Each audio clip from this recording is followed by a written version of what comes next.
Lobster fishing is a way of life in Maine, one that thousands of people have worked at for generations. But that way of life is being threatened. That's why a union that began with a few in Vinalhaven has now grown to hundreds throughout the state. Well, we've jumped over quite a few barriers, I guess you want to call it, in the State House. With 2 legislative victories already under its belt, the Maine Lobstering Union is now headed by Rocky Alley, who's been fishing for more than 40 years and passes along some of his knowledge during organizing classes. There used to be no limit on how many you fished, and then eventually they cut us down to 1,400, then 1,200, then 1,000, and now we're at 800. And some of these fishermen that are with me today are only allowed to fish 600 in their area. That's 600 traps.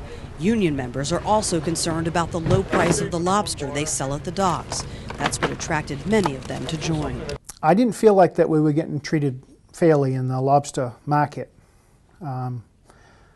We were catching more lobsters and making less money. Mandatory whale rope is also an issue. The old floating rope has now been replaced with sinking rope that is safer for whales, but can injure the men and women who fish these waters. They say it can also break on the way up to the surface because of extra weight from dirt and mud. And sometimes they lose their traps altogether. Lost lobster, lost effort, lost money. And I have to replace it twice a year, and it costs me $10,000 to $12,000 a year.